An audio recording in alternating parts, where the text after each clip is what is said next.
Hi friends, welcome back to our channel. Friends అందరూ ఎలా ఉన్నారు? సో ఈరోజైతే నేను ఒక వ్లాగ్ని షేర్ చేసుకుంటున్నాను. ఈరోజు వ్లాగ్ వచ్చి నేను మా ఊరిలో, అంటే ప్రస్తుతానికి మేము కడియంలో ఉంటున్నాం కదా, ఇక్కడైతే అమ్మవారి గుడికి వెళ్ళి కుంకుమ పూజ అనేది చేసుకున్నాను. సో చాలా సింపుల్గా ఒక చిన్న వ్లాగ్ని షేర్ చేద్దామన్న ఉద్దేశంతో ఈ వీడియో క్లిప్స్ అయితే తీయడం జరిగింది. ఎప్పుడు రెసిపీస్ పెడుతూ అప్పుడప్పుడు ఇలా వ్లాగ్స్ని కూడా చూపిస్తూ ఉంటాను కాబట్టి, ఎలాగో పూజ అది చేసుకుంటున్నాం కదా, మాకు కూడా ఒక చిన్న మెమొరీ లాగా ఉంటుందని అక్కడక్కడ చిన్న వీడియో క్లిప్స్ అయితే తీయడం జరిగింది. అలాగే గుడి దగ్గర కూడా కొంచెం అంటే వీడియోస్ ఫొటోస్ కూడా ఎలా చేయట్లేదు, దానికోసం చాలా తక్కువ టైం అనేది వీడియో తీయడం జరిగింది. సో వీడియో తీసి ఇలాగా మీకు ఒక వ్లాగ్ రూపంలో అందిస్తున్నాను. సో చాలా రోజుల తర్వాత మళ్ళీ వ్లాగ్ అనేది షేర్ చేసుకుంటున్నాను. ఈ మధ్య రెసిపీస్ కూడా కాస్తంత తగ్గించాను. ఎందుకు అంటే కొంచెం ఫీవర్ అనేది వచ్చింది, దానికోసం అంటే వాయిస్ కూడా బాగోలేదు. సో దానికోసం వీడియోస్ అవి డైలీ అప్లోడ్ చేయలేకపోతున్నాను. కనీసం వారంలో 2-3 వీడియోస్ అయినా అప్లోడ్ చేయడానికి ట్రై చేస్తాను. సో ప్రస్తుతానికైతే ఇంక ఈరోజు వ్లాగ్ ఏంటనేది చూసేద్దాము. సో ఈరోజు వ్లాగ్ అయితే ఇలా గుడికి వెళ్తున్నాం కదా, మార్నింగే 6 o'clock 6:30 ఆ టైం కల్లా మేము బయలుదేరిపోయాము. సో మా ఇంటి దగ్గర నుంచి ఇక్కడ కడియంలో అమ్మవారి గుడి అయితే చాలా దగ్గర, నడిచి వెళ్తే ఒక 20 minutes టైం అయితే పడుతుంది. కానీ సో ఇలా చక్కగా మనం బైక్ మీద అయితే ఒక 5 minutesలోనే వెళ్ళిపోవచ్చు. చాలా దగ్గరగా ఉంటుంది గుడి అనేది.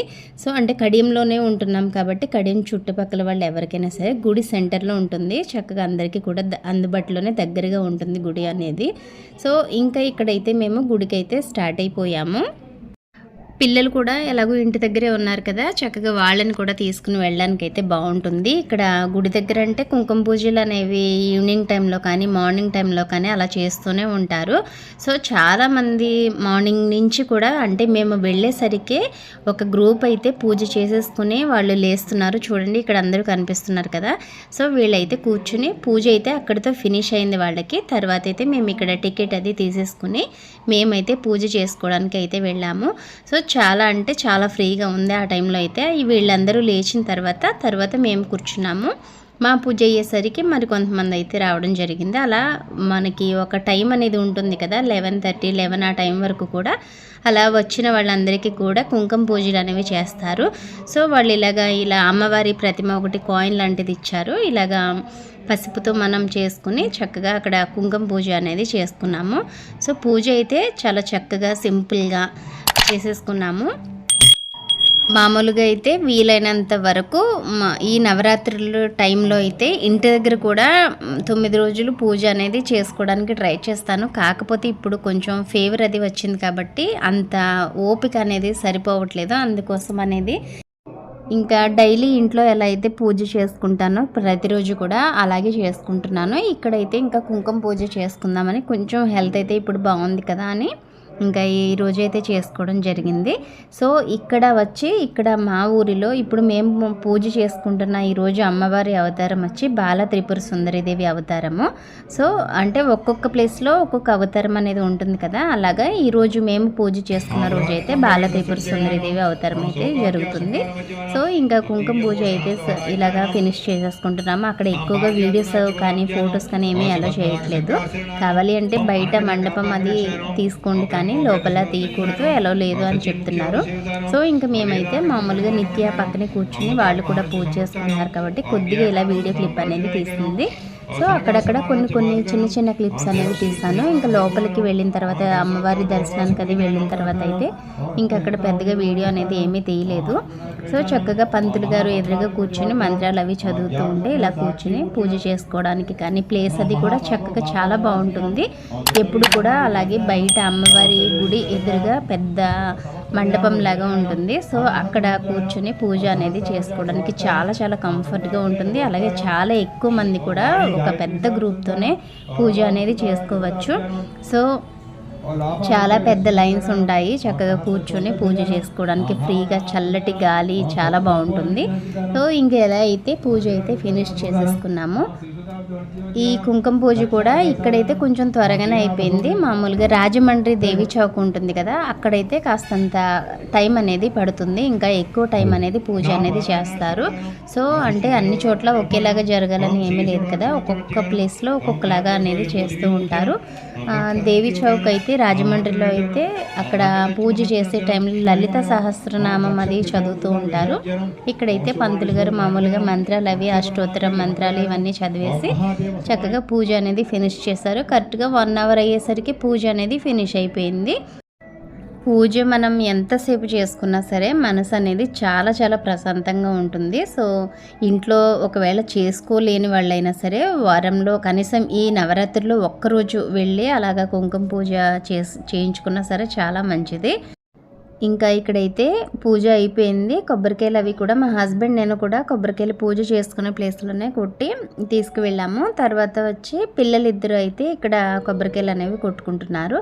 సో ఏంటి అంటే ఇక్కడ మేము కొట్టిన ప్రతి కొబ్బరికాయలు కూడా పువ్వు అనేది వచ్చింది. సో మామూలుగా పువ్వు వస్తే చాలా మంచిది అంటారు కదా. సో మేము నలుగురం అంటే మా పిల్లలిద్దరూ నేను మా హస్బెండ్ మేమందరం కొట్టిన కొబ్బరికాయల్లో కూడా 4 పువ్వులు వచ్చాయి. సో చక్కగా ఇంకా దర్శనం చేసేసుకుని ఇంటికైతే వచ్చేసాము. సో ఇంటి దగ్గర అంటే నేను పెద్దగా వ్లాగ్ ఏమీ షేర్ చేయలేదు, కానీ డైలీగా అంటే డైలీ రొటీన్ లాగా కొంచెం ఇందులో షేర్ చేసుకోవడం జరిగింది. సో ఇక్కడికి ఇంటికి వచ్చేసరికి మేము 6:30 ఆ టైంకి అయితే వెళ్ళాము గుడి దగ్గరికి. కరెక్ట్గా 8 o'clock అయ్యేసరికి అయితే ఇంటికి వచ్చేసాము. చాలా తొందరగా పూజ అనేది అయిపోయింది. అలాగే మాకు దగ్గరగా కూడా గుడి అనేది ఉంది కాబట్టి వెంటనే ఇంటికి వచ్చేసాము. ఇంకా నైట్ టైం అయితే కాస్తంత బాగుంటుంది, ఇంకా కలర్ఫుల్గా ఉంటుంది. ఆ టైంలో వెళ్ళడానికి మా హస్బెండ్ ఇంటి దగ్గర ఆ టైంలో ఉండరు కాబట్టి కాస్తంత ఇంటికి వచ్చేసరికి లేట్ అవుతుందని ఇంకా మార్నింగ్ టైంలోనే మేము వెళ్ళి పూజ అనేది చేసేసుకున్నాము. సో పూజ చేసుకున్న తర్వాత ఇంకా ఇంటికి వచ్చేసి ఇలా ఒక 5 minutes అయితే అలా రెస్ట్ తీసుకున్నాను. మళ్ళీ మనకి నార్మల్గా లేడీస్ అందరికీ కూడా ఒకటే పని కదా, ఇంట్లో మొత్తం వంట అంతా ఫినిష్ చేయాలి. ముందు అయితే ప్రతి ఒక్కరికి అది తప్పదు కాబట్టి ఇంకా నేనైతే వంట దగ్గరికి వచ్చేసాను. ఇంకా డైలీ టిఫిన్స్ చట్నీస్ ఇలాగా లంచ్ ఏది ప్రిపేర్ చేయాలి, ఏం కర్రీ చేయాలి ఇలా ఆలోచించుకుంటూ వంట అనేది స్టార్ట్ చేసేసాను. ఫస్ట్ అయితే ఇంకా పాలు పెట్టేసుకుంటాను. ఫస్ట్ పాలు ప్రతిరోజు కూడా మామూలుగా అంటే మనం పాలు పెట్టుకోవడం అనేది మన పని అయిపోతుంది అనే కాదు, వంట స్టార్ట్ చేసేటప్పుడు అంటే ఫస్ట్ మనం వంట స్టార్ట్ చేసేటప్పుడు స్టవ్ వెలిగించినప్పుడు కూడా దేవుడికి అగ్నిదేవుడికి దండం పెట్టుకొని స్టార్ట్ చేసుకుంటూ ఉంటాం కదా. సో ప్రతి ఒక్కరికి అలవాటు అనేది ఉంటుంది. సో అలా స్టార్ట్ చేసినప్పుడు ఏంటి అంటే ఫస్ట్ పాలు అనేవి స్టవ్ పైన పెట్టుకుంటే మంచిదంటారు. సో ఇది ఇప్పుడిది కాదు, చాలా రోజుల నుంచి నేను చాలా చోట్ల విన్నాను. సో అప్పటి నుంచి కూడా నేను అంతకుముందు పెట్టేదాన్ని కాదు, మామూలుగా ఎప్పుడు టైం కుదిరితే అప్పుడు పాలు అనేవి పెట్టేదాన్ని. సో ఇప్పుడు అలా కాకుండా నేను ఫస్టే పాలు అనేవి పెట్టేసుకుంటున్నాను, తర్వాత పక్కన మిగతా వంటలు అనేవి ప్రిపేర్ చేసుకుంటూ ఉంటున్నాను. సో పాలు కూడా చక్కగా కాగేసరికి పిల్లలు స్కూల్కి వెళ్తారు కదా, వాళ్ళు లేచి ఫ్రెష్ అయ్యేసరికి చక్కగా చల్లారిపోయి రెడీగా ఉంటాయి. సో అప్పటికప్పుడు వాటిని కాచి చల్లారబెట్టి పిల్లలకి ఇవ్వాలంటే చాలా హడావిడి అయిపోయేది ఇంతకుముందు అయితే. సో ఈ విషయం తెలిసిన తర్వాత నేను కూడా అలా అలవాటు చేసుకున్నాను. అలా అలవాటు చేసుకున్నప్పటి నుంచి కూడా చక్కగా మనకి ఇంట్లో మంచి పాజిటివ్ ఎనర్జీ అనేది ఉంటుంది. సో ఫస్ట్ పాలు అనేవి ఇలాగా పెట్టుకోవడం వల్ల మంచి శుభసూచకమని కూడా చెప్తూ ఉంటారు. సో ఇంకా ఇక్కడైతే నేను ఈరోజు పల్లి పుట్నాల పప్పు చట్నీ ప్రిపేర్ చేసుకుంటున్నాను. ఈరోజు కుంకుమ పూజ చేయించుకొని వచ్చాం కాబట్టి ఇంకా ఈరోజు వెల్లుల్లి అలాగే ఉల్లి 2 కూడా అవాయిడ్ చేద్దాం అనుకుంటున్నాము. సో దానికోసమనే ఇంకా వెల్లుల్లి అనేది చట్నీలో యూజ్ చేయకుండా, మామూలుగా చట్నీలో వెల్లుల్లి వేయకపోతే అసలు బాగోదు. సో అలా కాకుండా నేను వెల్లుల్లి వేయకపోయినా సరే మంచి ఫ్లేవర్తో ఉండేలాగా చట్నీ అనేది ప్రిపేర్ చేసుకుంటున్నాను. ఫస్ట్ అయితే కొద్దిగా ఆయిల్ పెట్టేసుకుని ఇందులో కొద్దిగా జీలకర్ర మినపప్పు వేసుకున్నాను. తర్వాత వేరుశనగపప్పు, పుట్నాల పప్పు, చిన్న అల్లం ముక్క, పచ్చిమిర్చి, ఎండుమిర్చి రెండింటిని కూడా వేసుకోవాలి. ఫ్లేవర్ అనేది చాలా బాగుంటుంది. సో ఇవన్నీ వేగిన తర్వాత ఇలా కొద్దిగా కరివేపాకు అనేది వేసేసుకుంటున్నాను. వేసుకుని వీటన్నింటినీ కూడా బాగా వేయించేసుకుంటే చక్కగా మనకి చట్నీ అనేది రెడీ అయిపోతుంది. ఇందులో వెల్లుల్లి రేకులు వేయాల్సిన అవసరం లేదు. కొద్దిగా చింతపండుని కూడా యాడ్ చేసుకున్నాను. సో కొద్దిగా చింతపండు కూడా అప్పుడే వేసేసుకుని వేయించేసుకోవచ్చు. లేదు అంటే తర్వాత కొద్దిగా వాటర్ వేసి నానబెట్టి అది నానిన తర్వాత వేసేసుకుని గ్రైండ్ చేసుకుంటే సరిపోతుంది. చట్నీకి వేయించి పక్కన పెట్టేసుకున్నాను. సో ఇక్కడ మామూలుగా ఉదయం మార్నింగ్ గుడికి వెళ్ళే ముందే ఫ్రెష్ అయిపోయి వెళ్ళే ముందు కొద్దిగా ఇడ్లీ పిండి ఉంటే అందులో కొంచెం మైదా వేసి వాటర్ ఏమీ వేయకుండా కొంచెం పల్చటి పెరుగు వేసి కలుపుకున్నాను. అంటే పెరుగుని కాస్తంత మనం చిలికాలి, అంటే ఒక గ్లాస్లో అటు ఇటు వేసుకుంటూ కానీ లేదంటే చిలికి కానీ కొద్దిగా గ్రైండ్ చేసుకుని కానీ ఎలా అయినా సరే కొద్దిగా పెరుగు వేసేసుకుంటే చక్కగా మనకి బాగా కలిసిపోతుంది, చక్కగా పొంగుతాయి. సో ఇలా చిట్టి చిట్టి పునుగుల్లాగా వేసేసుకుంటున్నాను. పిల్లలు అంటే చిట్టి చిట్టి బజ్జీల్లాగా ఉంటే బాగుంటాయి కదా తినడానికని ఇలా చిన్న చిన్నగా వేసేసుకుంటున్నాను. అందులోనూ మనం పెద్ద బోండాలు వేసుకోవాలన్నప్పుడు ఆయిల్ అది కూడా డీప్ ఫ్రైకి ఎక్కువ పెట్టుకోవాలి. సో ఎక్కువ ఆయిల్ పెట్టేస్తే మనకి ఆయిల్ అనేది ఎక్కువగా ఉండిపోతుంది కదా. నేనైతే ఇంట్లో మామూలుగా డైలీ చేసుకునేటప్పుడు ఇలా చిన్న చిన్న బోండాలాగే వేసుకుంటాను, ఆయిల్ తక్కువ పెట్టచ్చు కదా అనే ఉద్దేశంతోనే. సో ఇలా బోండాలు వేగేసరికి చక్కగా ఇక్కడ మనం వేయించి పెట్టుకున్న పల్లి పుట్నాల పప్పు ఉంది కదా, వీటిని అయితే ఇలాగ మిక్సీ జార్లోకి వేసేసుకుంటున్నాను. ఇందులో రుచికి సరిపడా సాల్ట్ వేసేసుకుని ఇంకా వెల్లుల్లి రేకులు అవాయిడ్ చేసేసాం కాబట్టి చక్కగా దీన్ని మెత్తగా గ్రైండ్ చేసేసుకుని తగినంత వాటర్ వేసేసుకుని మనకి ఎంత థిక్నెస్ అయితే కావాలనుకుంటున్నామో దానికి తగ్గట్టుగా మెత్తగా గ్రైండ్ చేసుకుంటే ఎంతో టేస్టీగా ఉండే చట్నీ రెడీ అయిపోతుంది.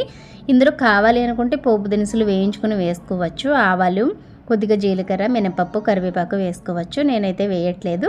కొద్దిగా గట్టిగా ఉన్న చట్నీని అయితే ఫ్రిడ్జ్లో పెట్టేసుకున్నాను.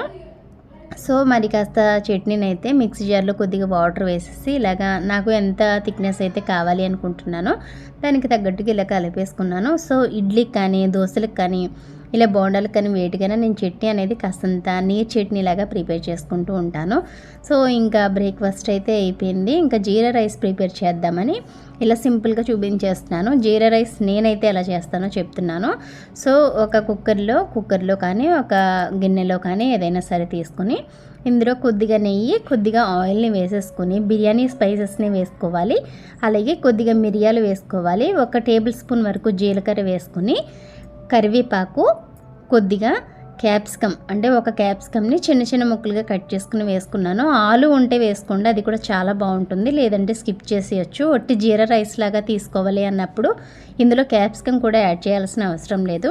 నేనైతే క్యాప్సికమ్ అలాగే పచ్చిమిర్చి వేసుకున్నాను. సో ఇవన్నీ వేసుకుని ఒకసారి దీన్ని మొత్తం బాగా ఇలా కలిపేసుకుని చక్కగా వేయించుకోవాలి. ఇవి బాగా వేగిన తర్వాత మంచి సువాసన వస్తూ ఉంటుంది. అలా మంచి సువాసన వస్తూ ఉన్నప్పుడు ఇందులో 1:2 క్వాంటిటీలో అంటే ఒక గ్లాస్ బియ్యం తీసుకుంటే 2 గ్లాసుల వాటర్ని వేసుకోవాలి. నేనైతే 2 గ్లాసుల బియ్యం తీసుకున్నాను, 4 గ్లాసుల వాటర్ వేసుకున్నాను.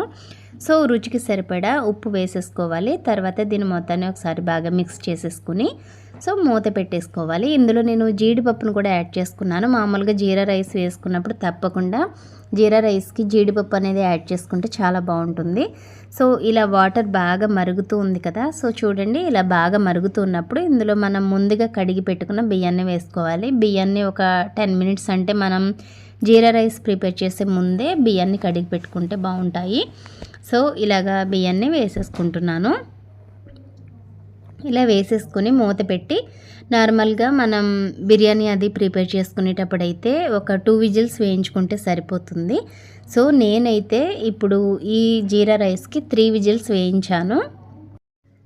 ఇంకా ఇందులో ఆనియన్ అది ఏమీ యాడ్ చేయట్లేదు. మామూలుగా ఆనియన్ అలాగే ఈ వెల్లుల్లి అనేది 2 స్కిప్ చేసేసాను కాబట్టి ఈరోజు ఇంక ఇలా అయితే సింపుల్గా ఉంటుంది కదా, కర్రీ ఏమీ ప్రిపేర్ చేయకుండా తినడానికి బాగుంటుందని ఇలా చేసేసాను.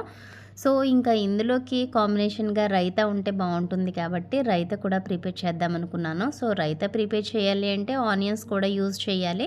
సో ఆనియన్స్ యూజ్ చేయకుండా మామూలుగా కీరా రైతా ఉంటుంది కదా, సో ఎలాగో ఇంట్లో కీరా ఉంది, ఇంకా కీరా రైతా అయితే ప్రిపేర్ చేసేద్దామని డిసైడ్ అయిపోయాను. సో ఇంకా చక్కగా మనకి ఇక్కడ కుక్కర్ అనేది విజిల్ వచ్చేస్తుంది. విజిల్ వచ్చిన తర్వాత మీకు చూపిస్తున్నాను చూడండి. అంటే 3 విజిల్స్ వేయించాను. 3 విజిల్స్ తర్వాత చక్కగా జీరా రైస్ అనేది పక్కా పర్ఫెక్ట్గా ఉడికింది. అలాగే ఇలా లిడ్ ఓపెన్ చేయగానే మంచి సువాసనతో చాలా చాలా యమ్మీగా చాలా టేస్టీగా జీరా రైస్ అనేది రెడీ అయిపోయింది. ఈ జీరా రైస్ అనేది మనం ఎక్కువగా లంచ్ బాక్సెస్ అవి మార్నింగే హడావిడిగా ప్రిపేర్ చేస్తుంటాం కదా, అలా చేసుకున్నప్పుడు అయితే చాలా ఈజీగా ఉంటుంది. అంటే చాలా తక్కువ టైంలోనే సింపుల్గా హడావిడి లేకుండా ఫ్రీగా ఈ జీరా రైస్ అనేది ప్రిపేర్ చేసేసుకోవచ్చు. ఇంకా ఈ జీరా రైస్లో ఆనియన్స్ అవి ఏమీ వేయకుండా ఇలా ప్రిపేర్ చేసేస్తాను కదా. సో ఇంకా ఆనియన్స్ వేయకుండా రైతా ఎలా ప్రిపేర్ చేశాను అంటే, ఇందులోకి కాంబినేషన్గా నేను కీరా రైతా అనేది ప్రిపేర్ చేసుకున్నాను. సో ఒట్టి జీరా రైస్ కంటే ఇలా కీరా రైతా కానీ, లేదంటే నార్మల్గా ఆనియన్తో రైతా ప్రిపేర్ చేసుకుంటాం కదా, సో అది కానీ ప్రిపేర్ చేసుకోవచ్చు. ఈరోజు ఆనియన్ స్కిప్ చేసేస్తాం కాబట్టి ఇలా నేను కీరా రైతా అనేది ప్రిపేర్ చేసుకున్నాను. ఈ రైతా అయితే నేను వీడియో తీశాను. సో వీలైతే రేపటి వీడియోలో చూపిస్తాను, తప్పకుండా వీడియో చూడండి. ఇంకా ఇలా అయితే ఈరోజు మా లంచ్ అయితే ఫినిష్ అయిపోయింది. ఇంకా ఈవినింగ్ అయ్యేసరికి చక్కగా పిల్లలు స్నాక్స్ టైంలో ఒక మ్యాగీ చేసేసుకొని తినేశారు. ఇంకా ఇలాగే మన డైలీ వ్లాగ్ అనేది ఇంట్లో జరిగేది ఇలాగే ఉంటుంది. సో ఎప్పుడు వండుకోవడం తినడం ఇదంతా నార్మలే కాబట్టి అప్పుడప్పుడు నేను ఒక్కొక్క వ్లాగ్ని ఇలా షేర్ చేస్తూ చూపిస్తూ ఉంటాను. ఓకే ఫ్రెండ్స్, చూసారు కదా ఇవాల్టి మన వీడియో. ఒకవేళ వీడియో నచ్చితే తప్పకుండా వీడియోకి ఒక లైక్ చేయండి. ఇంకా మన ఛానల్ని సబ్స్క్రైబ్ చేసుకోకపోతే ఛానల్ని సబ్స్క్రైబ్ చేసుకోండి. మన ఛానల్లో చూపించే రెసిపీస్ అన్నీ కూడా చాలా సింపుల్గా, చాలా వెరైటీగా, టేస్టీగా ప్రతి ఒక్కరు కూడా ఇంట్లో చేసుకునే విధంగా ఉంటాయి. మన వీడియోస్ చూస్తూ ఇంకా మన ఛానల్ని ఎవరైనా సబ్స్క్రైబ్ చేసుకోకపోతే వెంటనే ఛానల్ని సబ్స్క్రైబ్ చేసుకుని బెల్ బటన్ ప్రెస్ చేసి ఆల్ ఆప్షన్ని సెలెక్ట్ చేసుకోండి. సో రేపు కూడా మరో సింపుల్ అండ్ సూపర్ టేస్టీ రెసిపీతో మేము ముందుంటాను. వ్లాగ్స్ అనేవి ప్రతిరోజు అప్లోడ్ చేయను కాబట్టి రేపు కూడా ఒక సింపుల్ రెసిపీతో మేము ముందుకు వద్దాం అనుకుంటున్నాను. రేపు రెసిపీ వచ్చి ఆల్రెడీ చెప్పాను కదా, కీరా రైతా అనేది చూపిస్తాను. కీరా రైతా కూడా చాలా సింపుల్గా చేసుకోవచ్చు. అలాగే కీరా రైతా అనేది కూడా చాలా టేస్టీగా ఉంటుంది, చాలా హెల్దీ రెసిపీ కూడాను. సో తప్పకుండా వీడియోని కూడా వాచ్ చేయండి. ఒకవేళ ఆ వీడియో చూడాలి అనుకుంటే డెఫినెట్గా ఛానల్ని సబ్స్క్రైబ్ చేసుకుని మీ సపోర్ట్ నాకు అందించండి. రేపటి వీడియోలో మళ్ళీ కలుసుకుందాం. Thanks for watching.